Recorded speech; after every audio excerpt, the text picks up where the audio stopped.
नमस्कार दोस्तों, किसी ने क्या खूब कहा है, खुद से जीतने की जिद है मुझे, खुद को ही हराना है। मैं भीड़ नहीं हूं इस दुनिया की, मेरे अंदर एक जमाना है। Animals are very much important to a study. कुदरत बहुत कुछ सिखाती है। Lion is the king of animal. A lion is not a tallest animal in the jungle. A lion is not a heaviest animal in the jungle. A lion is not a smartest animal in the jungle. ना सबसे ऊंचा होता है, न सबसे भारी होता है, न ताकतवर होता है और ना ही सबसे इंटेलिजेंट होता है। A still lion is the king of jungle. इसका मतलब बड़ा सिंपल है, मैं समझाता हूँ। आपको जिंदगी में कामयाब होने के लिए ना तो स्मार्ट होने की जरूरत है, ना इंटेलिजेंट होने की जरूरत है, ना पढ़ा लिखा होने की जरूरत है, ना क्लेवर होने की जरूरत है, ना बहुत बुद्धिमान होने की जरूरत है, क्योंकि लायन के पास ये सारी एक्टिविटी नहीं है। Still he is the king of animal. Lion is not tall as giraffe, not heaviest than elephant, not clever than fox. Still he rules the jungle. And समझना पड़ेगा कि ऐसा क्यों है, क्योंकि lion has a attitude. इसका attitude बड़ा शानदार है, समझाता हूं, समझिए। Lion is the king of jungle because of its attitude. The lion has a different attitude that makes every animal afraid of him. इसका एटीट्यूड बड़ा शानदार है, समझाता हूं, समझिए। Lion is the king of jungle because of its attitude. The lion has a different attitude that makes every animal afraid of you. इसका attitude ऐसा है कि सारे के सारे जानवर इससे डरते हैं। डरने का मतलब है कि सभी इसका रिगार्ड करते हैं। Giraffe regard the lion, elephant regard the lion, hippopotamus regard the lion, rhino regards the lion, fox regard the lion. What makes the massive animal such respect a small cat? देखने में छोटी सी बिल्ली ही तो है, ऐसा क्यों होता है कि लायन का सब रिगार्ड करते हैं? Because of attitude in difference. जैसे ही लायन ने एलिफेंट को देखा, उसके दिमाग में एक चीज आई, लंच।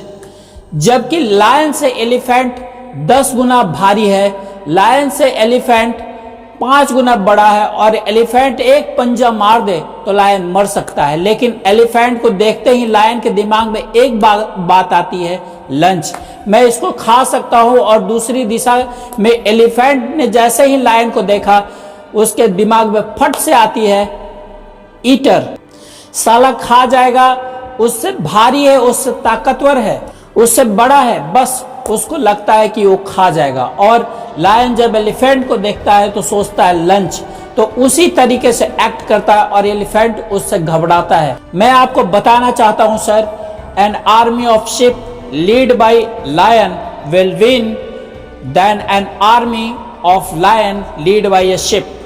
भेड़ों की फौज को अगर शेर लीड कर रहे तो उस फौज को हरा सकती है जिसको भेड़ लीड कर रही है शेरों की फौज को। It's all about attitude my dear friends. हाथी ताकतवर होता है, भारी होता है, एक पंजा मारे तो शेर मर सकता है, लेकिन उसकी खोपड़ी में लायन को देखकर सिर्फ एक ही बात आता है, ईटर, आएगा, मारेगा, खा जाएगा। और लायन की खोपड़ी में आता है, ये मेरा लंच है। It's all about belief system. उसको बिलीव है अपने ऊपर कि मैं उसको मार डालूंगा। और जबकि ताकतवर में कम है, अकल में कम है, भारीपन में कम है, हर चीज में कम है, लेकिन भारी पड़ता है, राजा वही छोटा है, because of belief system. Belief system attitude पैदा करता है। सर, आपको कितने ही टैलेंटेड क्यों ना हो, अगर बिलीफ सिस्टम मजबूत नहीं है, कमजोर है, तो आप कहीं भी जीत नहीं सकते, आप कोई कमाल नहीं कर सकते। और आपका अगर बिलीफ सिस्टम वीक है तो फेल हो जाते हैं, लेकिन अगर बिलीफ सिस्टम मजबूत है तो आप जीत जाएंगे। नेचर बहुत कुछ सिखाती है। मैं एक बार बार कहता हूं, बिफोर 1964 यह एक माइथ थी कि कोई भी आदमी 1 मील की यात्रा 4 मिनट से पहले नहीं कर सकता। 1964 से पहले तक यह बात जन जागरण में जाहिर थी कि एक आदमी प्रैक्टिकली शारीरिक रूप से इतना ताकतवर नहीं है कि 1 मील की दूरी को 4 मिनट से पहले तय कर सके। 1964 से पहले हजारों लोग भागे, कोई नहीं कर सका।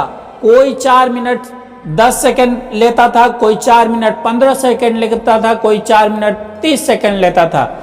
1964 में रोजर बेंस्टर निकल कर आया और उसने 3 मिनट 59 सेकंड 6 मिली सेकंड में 1 मील की यात्रा कंप्लीट की। उसको बिलीव था कि मैं कर सकता हूं।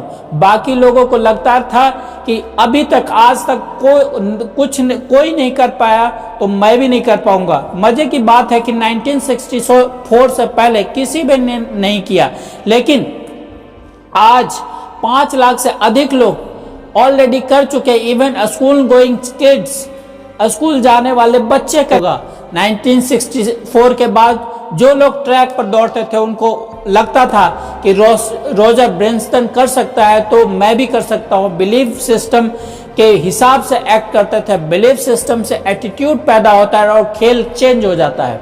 एक और उदाहरण आपके सामने प्रस्तुत करता हूँ। 2011 से पहले किसी भी खिलाड़ी ने वनडे इंटरनेशनल मैच में डबल सेंचुरी नहीं लगाया था।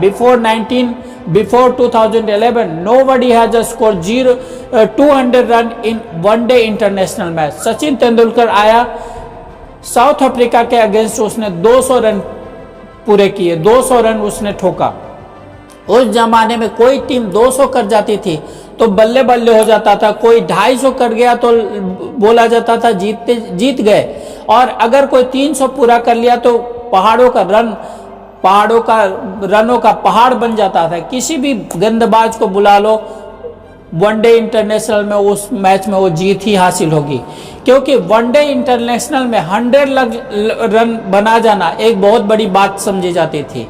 2011 में सचिन तेंदुलकर ने जब डबल सेंचुरी लगाई, तो मैं आपको जानकारी देता हूं कि उस समय 2962 वनडे इंटरनेशनल मैच हो चुकी थी, क्योंकि बिलीव थी कि कोई भी वनडे में डबल सेंचुरी नहीं बना सकता।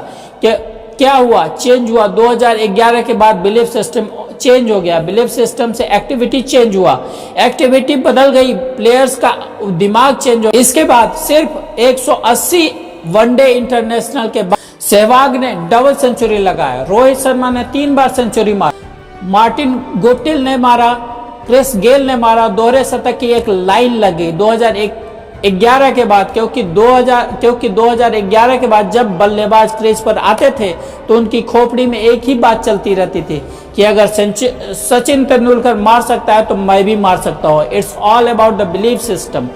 दोस्तों, अगर ये वीडियो आपको पसंद आए तो इसको लाइक कीजिए, सब्सक्राइब कीजिए और शेयर करना ना भूलिए। तब तक के लिए धन्यवाद।